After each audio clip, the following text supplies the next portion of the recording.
Injuries happen all the time in the game of basketball, and that's just something players have to deal with. But nothing's worse than seeing the same player with such high potential go down with an injury year after year. Except there might be one thing worse, when that player is forced to retire because their bodies have worn down so much. So today we're looking at 10 of the best players whose careers ended because of injuries. Most of these players are considered all-time greats, but it's still tough to imagine just how good these players' careers could have been. Let's get started with number 10, Tracy McGrady. There's no doubt that Tracy McGrady is a top 5 shooting guard all time.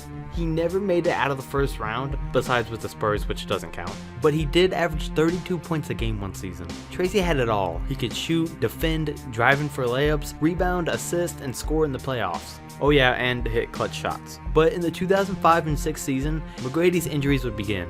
That season, he only played 47 games due to back spasms and even had to be carried off on a stretcher at one point because it got so bad. In 2006, he'd missed more games because of back spasms, and in 2008 when the playoffs arrived, Tracy had to get pain-killing injections and fluid drained from his shoulder and knee just so he could play in the games. And for the rest of his career, these nagging injuries only got worse. They'd require surgery and eventually led to Tracy McGrady retiring officially at 34 years old. He went from averaging 21 points a game through his first 5 seasons to only averaging 8 points a game for his last 5. There's no telling how much McGrady's injuries actually affected him throughout his time in the playoffs, because he still averaged nearly 30 points a game for his main run in the playoffs. So with injuries or not, I don't think they really affected the fact that Tracy never made it out of the first round. But either way, it's safe to say that Tracy McGrady's career was largely affected and shortened by all of these injuries. Number 9, Yao Ming. Yao Ming's injury started early in his career. Before joining the NBA, Yao Ming played 4 seasons in the CBA, but in his second season, he broke his foot for the second time in his career. He said this decreased his vertical by 4 to 6 inches. Despite the criticism and doubt from pretty much everybody, Yao would become a star in the NBA. He'd start in the All-Star game for 8 out of his 9 seasons in the NBA, and at one point averaged 25 points a game. For his first 3 seasons in the NBA, Yao Ming played every game except 2, but the next year in 2005 and 6 is when his injuries would begin. He missed 21 games that season due to a big toe injury and would break his knee the next season and miss 32 games. Up until breaking his knee that season, he was averaging 27 points and 10 rebounds a game and was an MVP candidate. In 2007, Yao would miss 27 more games due to a stress fracture in his left foot, and it turns out that that would be the beginning of the end, because Yao would continue to fracture that same foot 2 more times and lead to him eventually retiring. Between the injuries to Yao Ming and Tracy McGrady, we really never got to see just how good the Rockets could have been. But as for Yao, he averaged 19 points and 9 rebounds a game for his short 9-year NBA career. It's crazy to think just how good he could have been if it wasn't for breaking his foot twice before he ever made it to the NBA and losing up to 6 inches off his vertical. Shaq even said that if it wasn't for all those injuries, he believed Yao Ming could have been a top 5 center all time. Number 8, Bill Walton. Bill Walton in 1971 led UCLA to a 30-0 record by an average win margin of 30 points. And it didn't stop there, because he led them to a 30-0 record again the next season, and they would win 88 straight before their streak was broken. So this made him the National College Player of the Year 3 years in a row before he'd get taken with the first overall pick by the Portland Trailblazers in 1974. And he was supposed to be the savior of the Portland franchise. In his first 3 seasons, he lived up to that hype because he'd lead the league in rebounds and block shots, made the All-Star team, and eventually helped them win an NBA championship and won the Finals MVP. Up until that point, Bill was averaging about 16 points, 13 rebounds, and 3 blocks a game. But he'd only play 151 out of 246 games because of injury. Actually, he would only play more than 67 games once in his career in his second to last season in the NBA. But Walton would go on to win league MVP, miss 2 entire seasons because of an injured foot, and play only 14 games in one season. Battling through injuries, his stats would keep declining until he was eventually traded to the Boston Celtics to be their 6th man, where he won 6th Man of the Year and won another NBA championship with Larry Bird, Robert Parrish, and Kevin McHale. The next season, he'd only played 10 games and retired from the NBA after too many injuries. The beginning of Bill Walton's NBA career and his time in college made it seem like he was on a path to become one of the greatest centers the NBA has ever seen, but the injuries that kept adding up ruined his chances at that. He went from being a league MVP and Finals MVP to only averaging 7 points a game when he won the 6th Man of the Year award. Now we can only imagine just how good Bill Walton would have been if it wasn't for all those injuries. Number 7, Greg Oden. Everyone knows Greg Oden, the man picked before Kevin Durant. The man that was picked first overall and only played 105 games in the NBA. Greg Oden was supposed to be the next great center in the NBA. A man Steve Kerr described as a once-in-a-decade player. He made it to the 2007 NCAA championship and averaged 16 points and 10 rebounds a game in his only season at college. Before ever playing in an NBA game, the injuries started. From that point on, nearly every time he stepped on an NBA court, he got injured. He had all the potential in the world to become the next great NBA player, but his body just wasn't cut out for it. After 3 microsurgeries on his left knee, Greg Oden would eventually retire from the NBA at only 26 years old. It's crazy to think that today Greg is only 29, and now we would just be seeing his true potential if it wasn't for all of his injuries. Number 6. Brandon Roy. Brandon Roy was another guy that had all the potential to be one of the best shooting guards in NBA history. He was a Rookie of the Year and quickly became one of the best shooting guards in the league by averaging 22 points a game one season, and he was a 3-time All-Star. Kobe Bryant even said that Brandon Roy was the hardest player to guard in the Western Conference and that he had no weaknesses in his game. He finished 9th in MVP voting and made the All-Second Team one time. Brandon was getting better every year, but in 2008 his knees were bothering him, so he had a piece of cartilage removed. A mistake that cost him in the long run. In 2010 he tore his meniscus, and later that year his knees really started to bother him due to a lack of cartilage. So he had surgery on both of his knees. But since both knees wore down so much, he was forced to retire in 2011 after only 5 seasons in the NBA. And he tried to make a comeback, but he got re-injured in preseason. So after basically only 5 seasons in the NBA, Brandon Roy was forced to retire for good. He was only just getting started when his knees started to wear down. Right now he's 33 years old, and now we would be watching him play some of the best of his career if it wasn't for his knees wearing down so quickly. So we can only wonder how good he would have gotten. Number 5.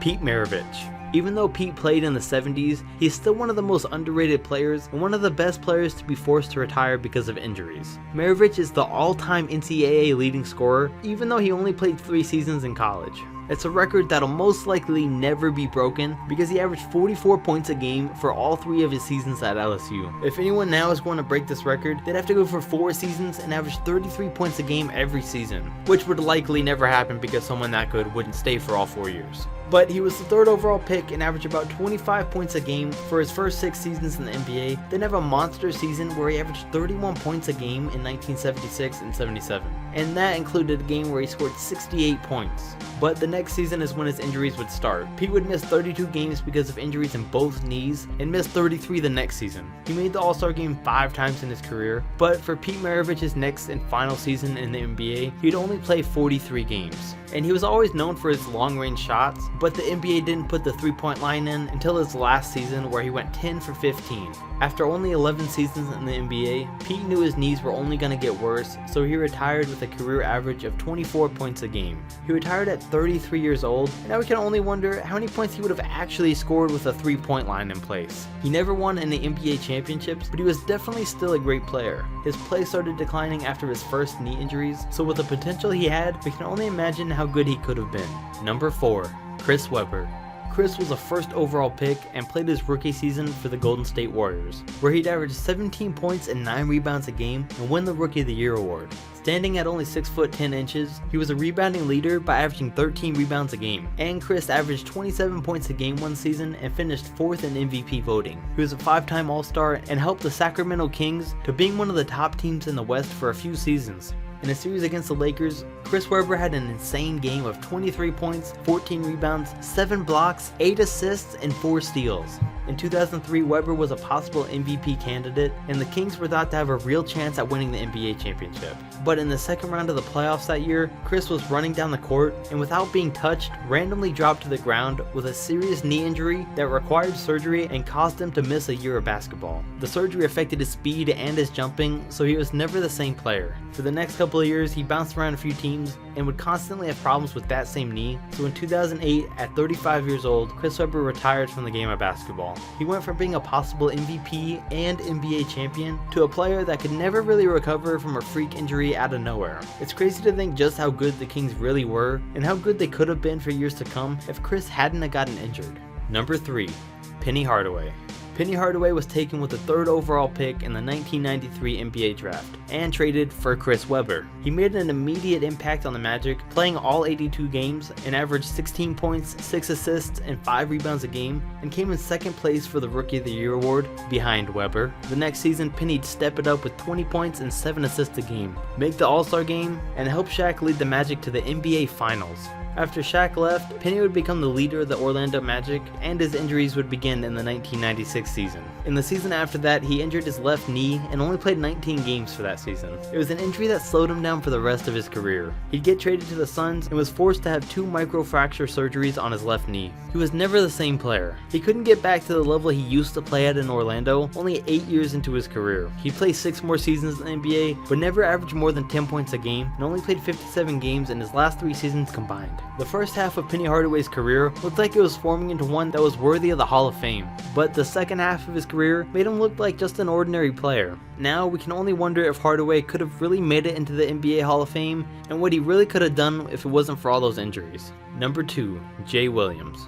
In Jay Williams' sophomore season, he led Duke to an NCAA championship by averaging 21 points for the season and 25 points a game for the tournament. He averaged 19 points, 6 assists, and 3 rebounds a game during his college career, and for a large amount of his time in college, he was thought of as the best player in college basketball. He won the Naismith and the Wooden Award in his senior season. And it got better for Jay because he was taken with the 2nd overall pick by the Chicago Bulls in the 2002 NBA draft, only behind Yao Ming. He averaged 9 points and 4 assists a game in his rookie season, and that's where his success ended, because in the 2003 offseason he was riding a motorcycle, which was against his contract with the Bulls, and he crashed it. He severed a nerve in his leg, fractured his pelvis, and dislocated 3 ligaments in his knee. The Bulls realized he wouldn't be returning to basketball for a long time, so they waived him. And they weren't supposed to pay him any money because he violated his contract by riding that motorcycle, but they gave him $3 million to pay for all of his rehab. 3 whole years later, he tried to return to the Bulls, but unsurprisingly they didn't want him anymore. He bounced around a couple of teams for short amounts of time, but nothing major. So after having the potential to be a great NBA point guard, Jay Williams ruined his career with an off-court injury. Most good guards that have the potential and the stats that Jay had in college turn out to be great players, so it was a shame to see all of his great talent go to waste. Number 1, Andrew Bynum. Andrew Bynum was picked straight out of high school as one of the youngest players to ever play in the NBA, so it took him a few years to make an impact. His only full season was his sophomore season, where he played all 82 games, and his second highest season behind that was 65 games. In 2008, his injuries started when he landed on Lamar Odom's foot and dislocated his kneecap, having his first knee surgery of a lot more to come. He'd have surgery on that knee and finish the 2008 season averaging 13 points and 10 rebounds a game. He'd step it up the next season and show flashes of greatness, but Kobe would fall into Andrew Bynum's knee and tear his ACL. Even though he only played 50 games that season, he'd make it back in time to help the Lakers win an NBA championship.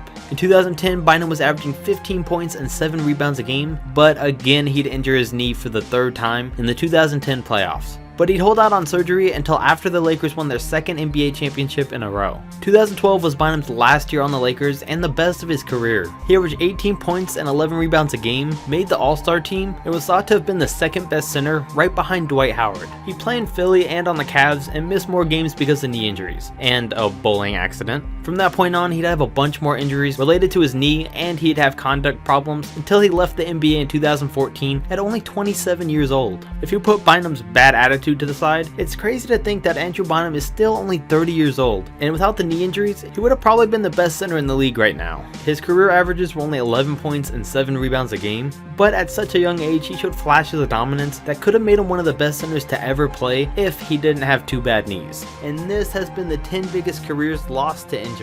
Let me know how you feel about these longer videos, or if you like them kept shorter. And also comment who you think lost out the most due to all of their injuries. Oh yeah, and go follow my new Twitter and Instagram. The links are in the description. So thank you for watching, and I'll see you next video.